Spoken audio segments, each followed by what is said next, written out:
남북작가회에서 사무총장으로 일하고 있는 신현수입니다. 처음에 제가 이 심포지엄 제목을 받았을 때 남북작가대회 이야기는 조금 할 수 있지만 창작 환경의 변화에 대해서는 잘 이야기할 자신이 없어서 고민이 많았는데 제가 그 남북작가대회에 참가한 경험을 중심으로 이야기를 드려볼까 합니다. 제가 정리한 자료를 읽는 형식으로 이렇게 진행을 하겠습니다. 우리 인생살이가 대체로 그렇듯이 무릇 모든 일은 한 방향으로만 곧게 진행되지는 않습니다. 가다가 서다가를 반복하기 일쑤이며 심지어 방향을 정반대로 틀어 거꾸로 가기도 합니다. 남북관계 또한 마찬가지입니다. 남북의 두 정상이 손을 잡고 함께 판문점 군사분계선을 넘고 평양에서 남북 두 정상이 만나 얼싸안고 공동선언을 발표할 때만 해도 곧 경천 동지의 대사변이 일어날 것 같았지만 현재는 언제 그런 일이 있었냐는 듯 남북관계는 답답한 상황이 계속되고 있습니다. 그럼에도 불구하고 우리가 해야 할 일은 끝까지 통일에 대한 신심을 잃지 않는 것이라고 생각합니다. 특히 우리 문인들은 계속 꿈을 꿔야 합니다. 문학은 결국 남들보다 앞장서서 꿈을 꾸는 일이라고 생각을 합니다. 저는 지난 2001년 8.15 축전, 2005년 남북작가대회, 금강산, 개성 등 4차례 북한에 방문한 바 있습니다. 오늘은 주로 지난 2005년 남북작가대회에 참가했었던 소감으로 본 심포지엄의 과제를 대신하고자 합니다. 지난 2005년 7월 20일 아침 8시쯤 인천공항에 도착하니 안개 때문에 평양에서 비행기가 이륙하지 못하고 있다는 소식이 전해졌습니다. 역시 평양길은 쉽지 않았습니다. 1년 전에 행사 날짜까지 확정되었고 방북 교육까지 받고서도 연기된 후 지난 1년 동안 애면, 글면, 노심초사해왔던 터라 정말 가기는 가는 것인가 하는 생각 등등으로 밤잠을 못 이루었습니다. 대표단의 기자회견을 마치고 고려항공에 올랐습니다. 고려항공의 여승무원들을 또 만났습니다. 지난 2001년 8.15 민족통일대축전 때 고려항공을 타본 경험이 있어서 그리 낯설지는 않았습니다만 감개무량하기는 마찬가지였습니다. 고려항공 전세기 안에서 노동신문을 읽었습니다. 사진이 늘어났습니다. 월간지 금수광산에는 남쪽 언론에도 소개되었던 손으로 병을 고친다는 고려의학과학원 수법실험연구실 장도선 박사의 얘기도 실려 있었습니다. 4년 만에 다시 마셔보는 용성 맥주를 한잔하고 나니 벌써 평양이었습니다. 이렇게 가까운 거리를 1945년 전국문학인대회 결렬과 89년 남북작가대회 무산을 딛고 60년 만에 온 것입니다. 평양 순안공항에서 간단한 행사를 마치고 버스를 타고 시내로 달렸습니다. 소설을 쓰는 황원철이라고 소개한 북의 젊은 작가가 제 안내를 맡았습니다. 거리엔 구호가 2001년에 비해 많이 줄어든 것 같았습니다. 특히 미국과 관련된 구호는 거의 눈에 띄지 않았습니다. 뭔가 미묘한 변화가 감지되는 듯 했습니다. 고려호텔에 내렸습니다. 점심으로 평양냉면을 먹었습니다. 회의에서 참가한 작가들이 대표성 문제를 놓고 약간의 마찰이 빚어졌습니다. 아무리 세밀하게 예비회담을 진행해도 문제는 끊임없이 발생되기 마련이었습니다. 60년 만에 만난 것 아닙니까? 어찌 보면 당연했습니다. 어렵지만 그래도 가야 할 길인 것입니다. 예정 시간보다 3시간 정도 늦게 인민문화궁전에 도착했습니다. 인민문화궁전은 우리식으로 말하자면 회의도 하고 연회도 하는 컨벤션 센터 정도 되는 곳입니다.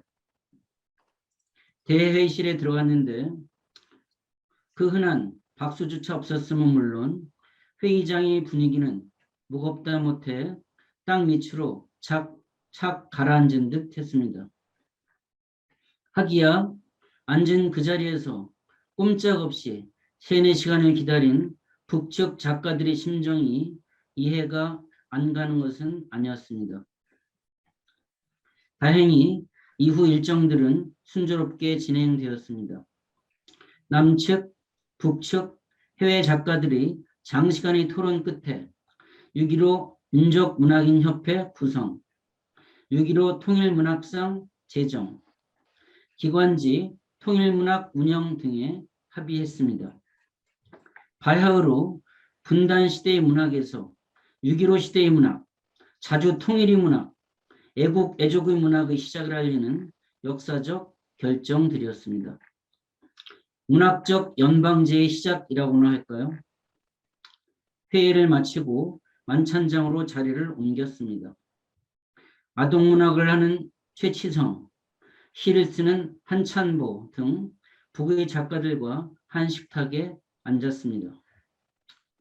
인천에서 열렸던 우리 민족대회에 참가했던 신흥국 시인도 만났는데 인천에서 만난 사람을 평양에서 또 만나니 반갑기 그지없었습니다. 그러나 인천에서 만난 사람을 평양에서 또 만난 사람은 신흥국 시인뿐만이 아니었습니다.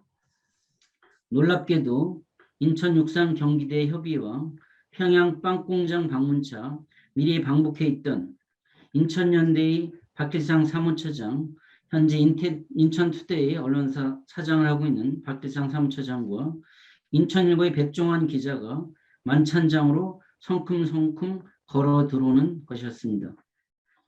이런 일들은 북에서는 좀처럼 있기 어려운 일이라는데 북당국에서 인천을 특별 대우해주고 있다는 느낌이 들었습니다. 만찬을 마치고 고려호텔로 돌아왔습니다. 호텔 2212호 22층 15호에서 내려다본 평양은 깜깜한 어둠 속에 벌써 곤히 잠들어 있었습니다.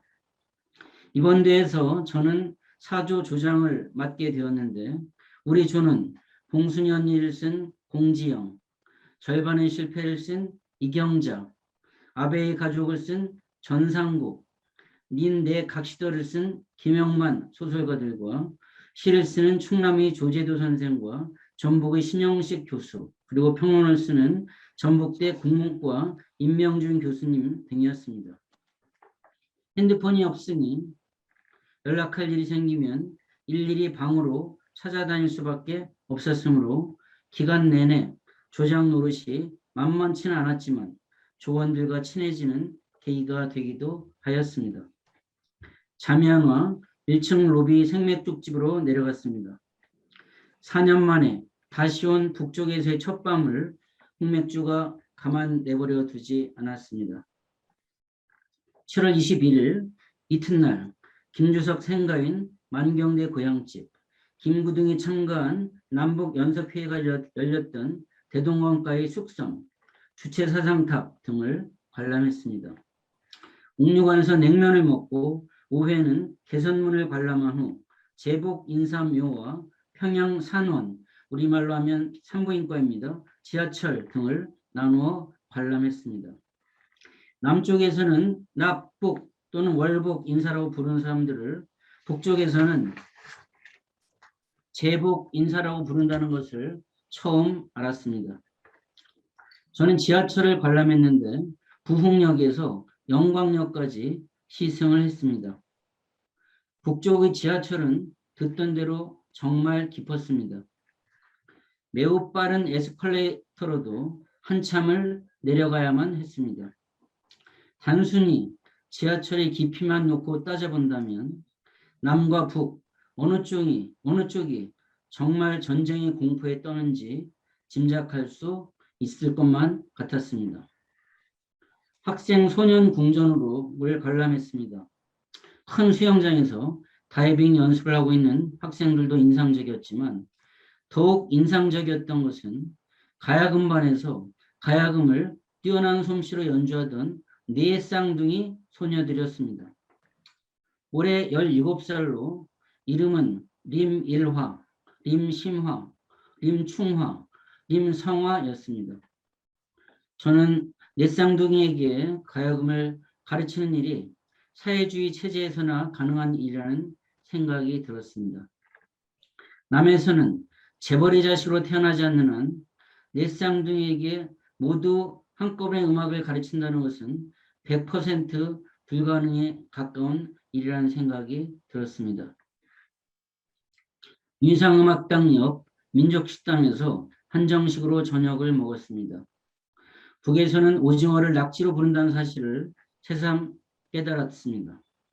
뚜껑에 순하고 착한 수약을 쓰여있는 평양소주는 20몇 도인데 그냥 평양술은 40몇 도였습니다. 거의 고량주 수준이었습니다.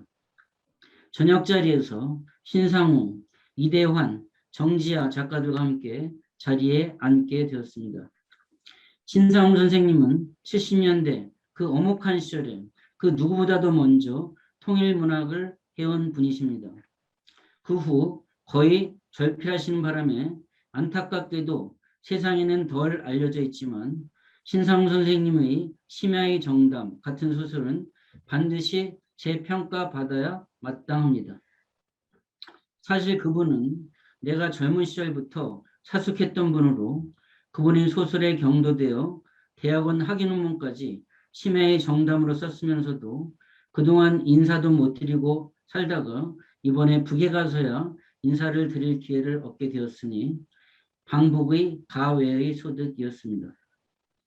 저녁 식사 자리에서 맞은편에 앉았던 정지아 작가는 북쪽 작가들이 가장 관심을 보인 작가였습니다.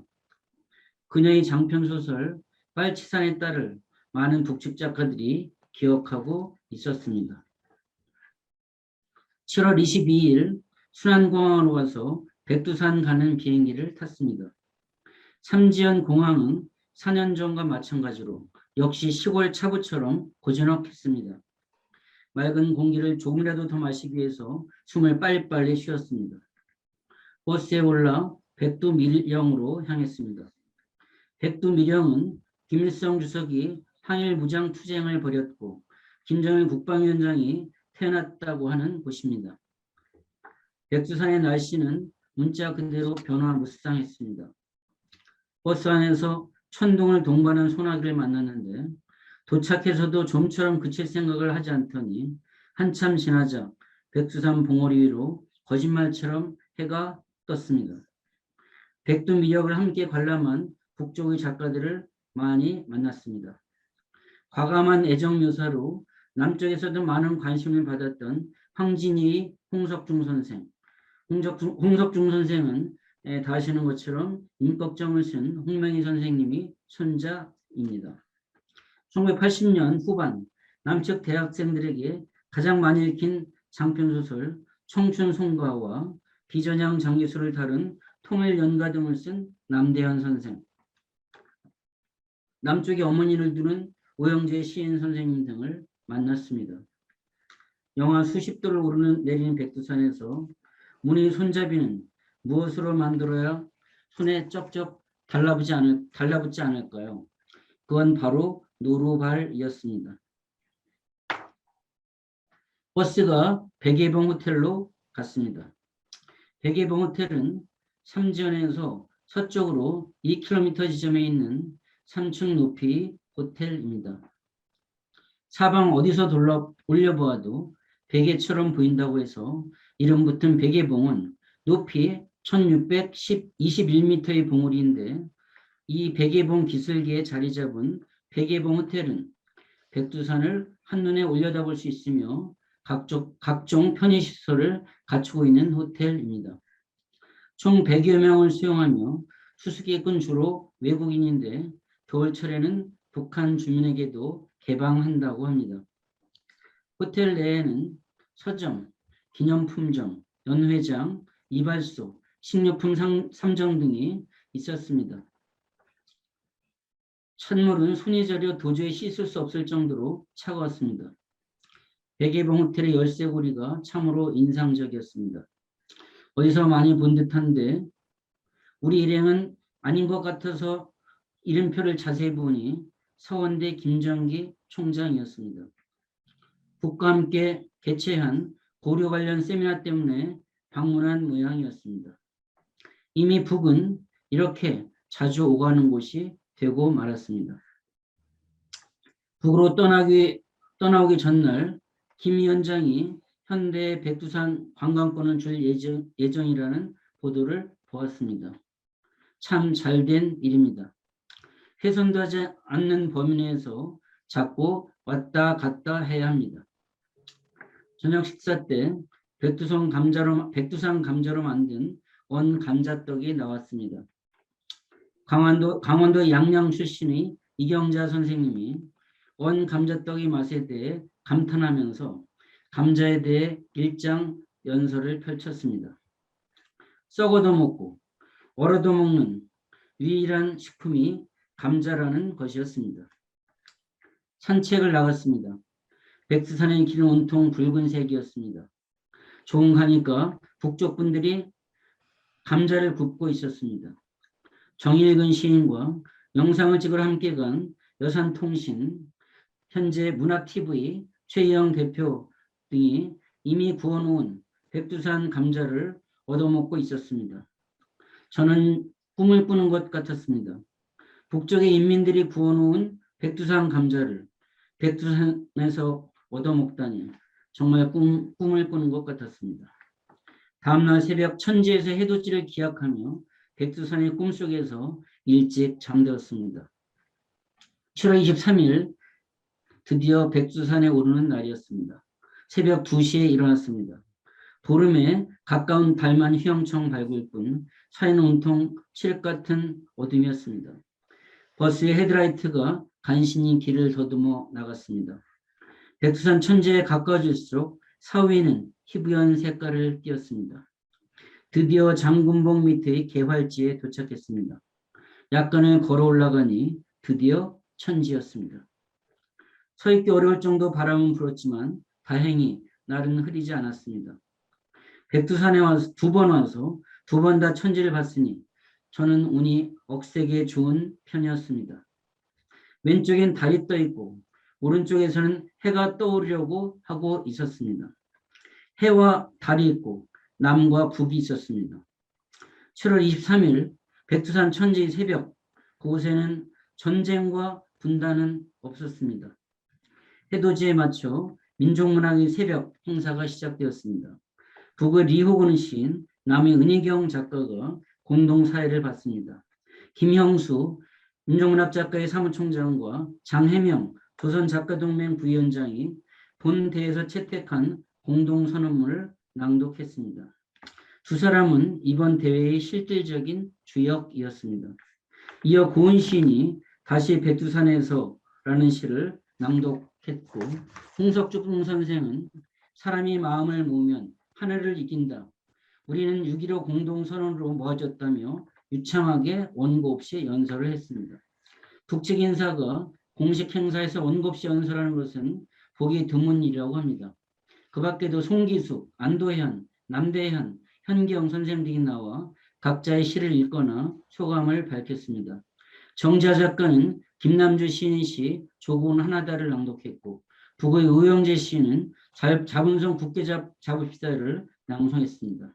남대현 선생은 오늘의 행사는 세상에서 가장 훌륭한 때와 장소, 사람들이 만남이라고 말했습니다. 마지막으로 작가들은 백두산 만세, 민족문학 만세, 조국통일 만세 등을 외치며 백두산을 내려왔습니다. 백예봉 호텔에서 도시락 아침 겸 점심을 먹었습니다. 호텔 앞에 리호근 시인을 다시 만나 인사를 나눴는데 윤정모 누님의 안부를 물었습니다. 인천으로 이사간 것까지 알고 있었습니다. 다시 고량공을 타고 평양으로 갔다가 버스를 타고 묘양선으로 갔습니다. 가장 긴 하루였고 가장 긴 거리를 움직인 하루였습니다. 이날도 안개 때문에 모든 일정이 늦춰져서 밤 11시가 넘어서야 국립민족예술단의 공연이 시작되었습니다. 4년 전에 왔을 때 샀던 서기버섯을 또 잔뜩 샀습니다. 서기버섯과 함께 묘양산이 품에서 잠들었습니다. 7월 24일 아침 일어나 호텔 주변을 산책하는데 정말 이름 그대로 묘한 향기가 나는 듯 했습니다. 길가에 달맞이꽃, 금기국 등이 수줍게 피어 있었습니다. 풍경으로만 본다면 대체 남과 북이 무엇이 다릅니까? 국제친선 전람관과 보현사를 관람했습니다.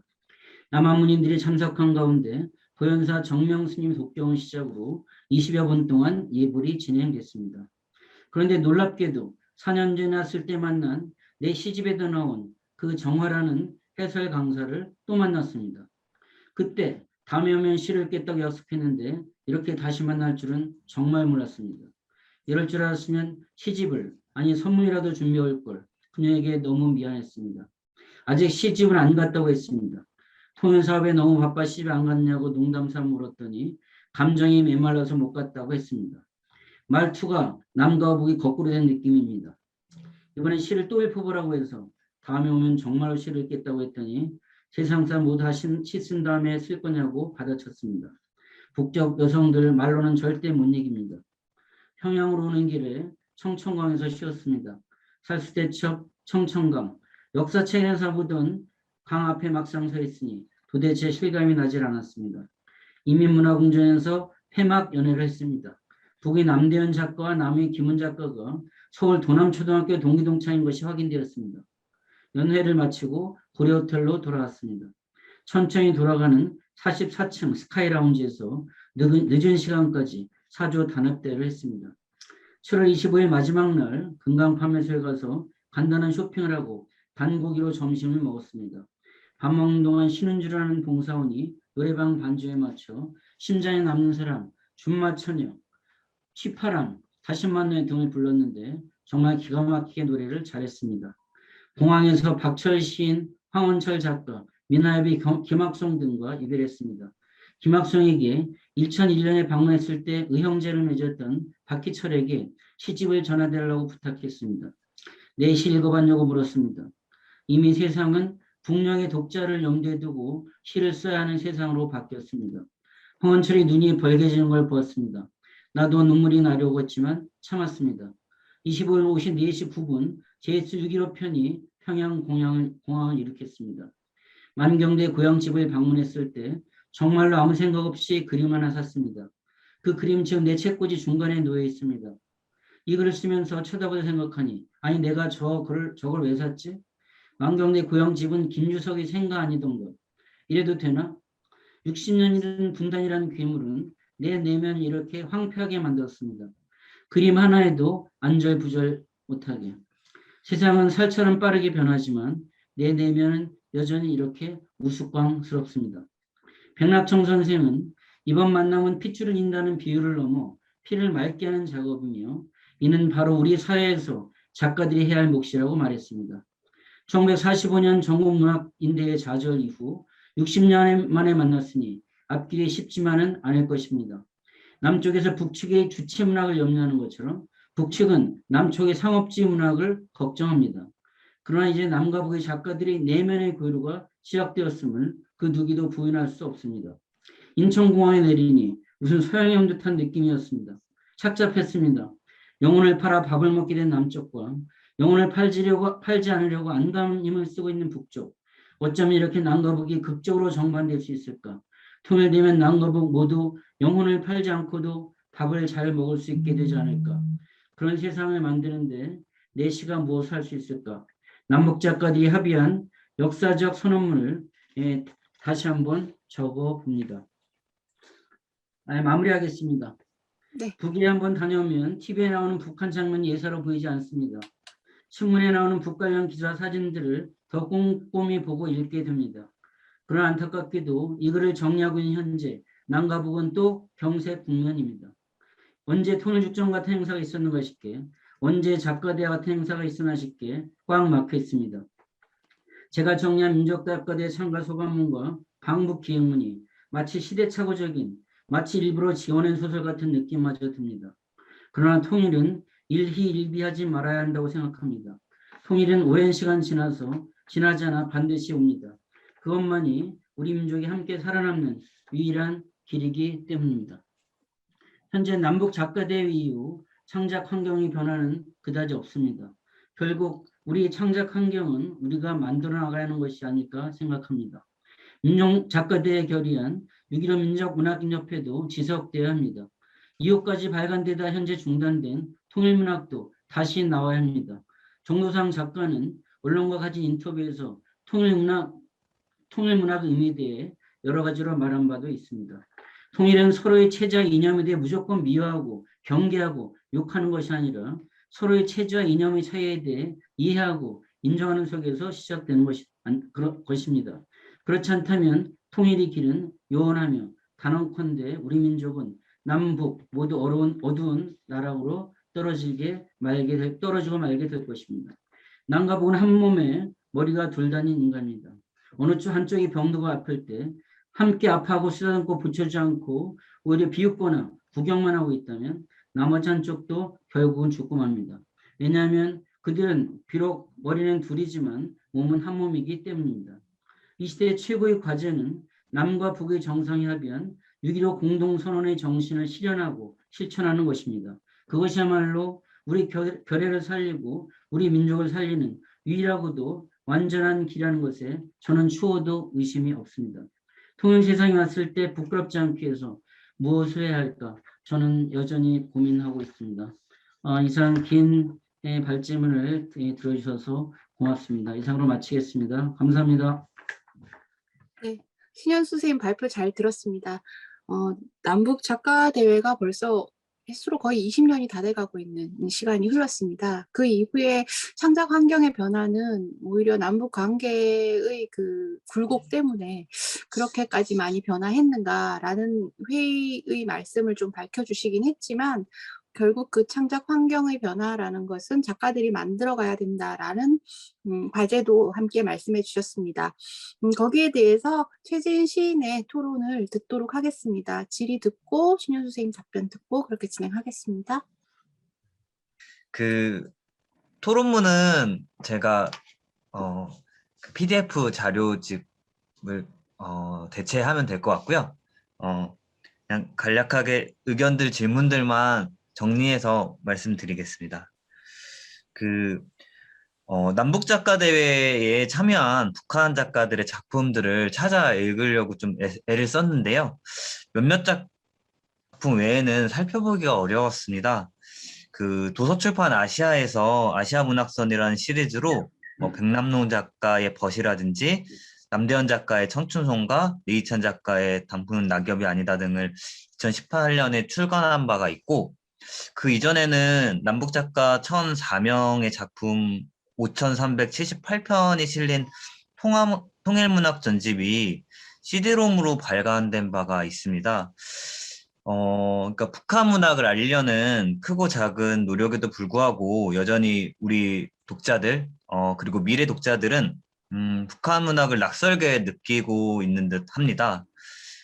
앞으로 한국 문학을 이끌어갈 20, 30대 그 작가들에게도 마찬가지가 아닐까라는 생각을 하는데요. 그 CD롬 같은 매체에 저장된 북한 문학을 지금 이제 전자책이라든지 디지털로 변환하여 그 배포하는 것 같은 미시전 섹션 등이 그 젊은 독자에게 북한 문학을 소개할 수 있는 방안이 될 수 있을 것 같고, 그 외에도 어떻게 하면 독자들과 작가들에게 북한 문학을 소개할 수 있을지 고민할 때가 아닌가라는 생각이 들었습니다. 다음은 통일문학에 대한 의견이었는데요. 통일문학은 말씀하신 것처럼 많은 어려움을 이겨내고 세상에 나온 소중한 잡지입니다. 이러한 잡지가 열람하기 어려운 상태로 남아있는 것이 안타까웠습니다. 물론 도서관이라든지 열의가 있는 연구자들은 살펴볼 수 있지만 그 일반 독자들이라든지 그 작가들이 손쉽게 살펴보기 어려운 점은 안타까운 점으로 남았습니다.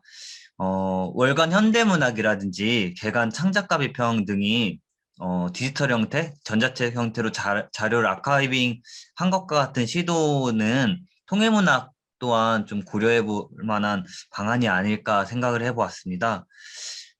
그리고 1989년 3월에 무산되었던 남북작가 만남 이후 북측은 단독으로 통일문학을 2005년 봄호까지 모두 65호 발행한 걸로 알고 있습니다.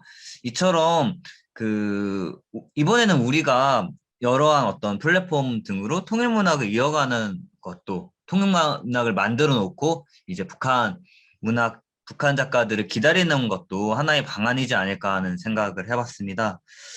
그리고 마지막으로는 1980년대 북한 바로 알기 운동의 어떤 리부트가 필요할 때가 아니라는 생각이 들었습니다.